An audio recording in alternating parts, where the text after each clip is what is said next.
The Halloween Kills movie series, now 12 films and counting, assaults pop culture by glorifying murder and mayhem. Can Christians watch such films with a clear conscience? Or do horror movies open one's soul to Satan? I have some very clear and unequivocal warnings about the demonic dangers of films designed to induce maximum fear. As I said, the 12th film of the Mike Myers Halloween Kills franchise was released in time for, surprise, surprise, Halloween.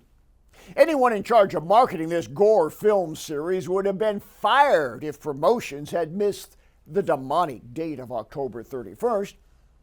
The first Halloween Slayer movie was originally launched in 1978. It has since spawned novels, comic books, a video game, and assorted merchandise.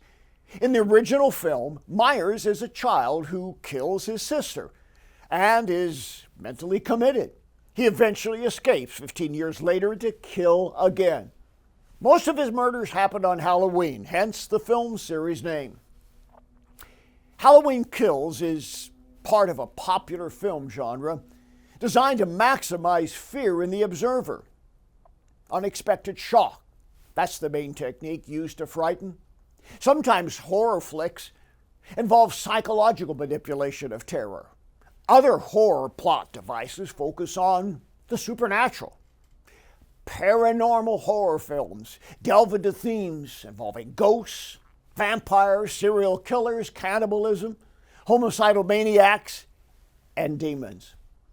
Whatever the technique.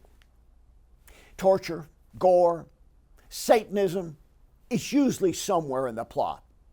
The horror film industry markets to a generation of moviegoers whose consciences have been seared by on-screen violence. Consequently, there's a need for ever greater stimulation of depravity. Horror films have ceased to be entertainment. Instead, they're a form of indoctrination into dystopian and apocalyptic thinking inspired by demons from the pit. In the Halloween Kills style of films, which promote carnage and blood, is this something Christians can watch without spiritual contamination? Romans 12, 1 through 2, tells us to present ourselves as a living sacrifice to God and not be conformed to this world's values. We're not to be the victims of merchandisers who exploit extreme dread and loathing. And what of Philippians 4:8?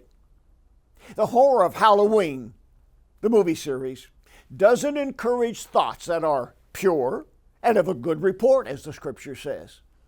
Before defending your Christian right to watch horror movies, remember that Christ died to deliver us from acts of gratuitous evil. The real world of the 21st century is filled with enough bloodletting and inhumanity without gorging on more of it with horror films. Some years ago, I was working on a reality show project in Hollywood, and I met with a film production company. They had a division specializing in horror films. I spent an afternoon discussing our ministry and the reality of demons and exorcism. As I was leaving, one of their staff screenwriters spoke with me, and here's what he said.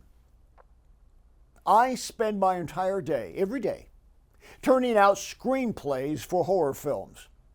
And I was intrigued by what you said about demons. I have to admit, he said, I immerse myself in themes of demonic stuff all day long, and yet I have no real idea where evil comes from. That's likely true of most in the horror film industry. They dispense moral shock and awe with only monetary consideration. But movies powerfully affect the morality of popular culture. 2 Timothy 1:7 tells us that fear is an evil spirit. Immersion in horror flicks, this feeds the demons in these movies, using these movies, and potentially opens the door to demonic possession. Christians need to opt out of hardcore gore porn and instead live as Philippians 2:15 says.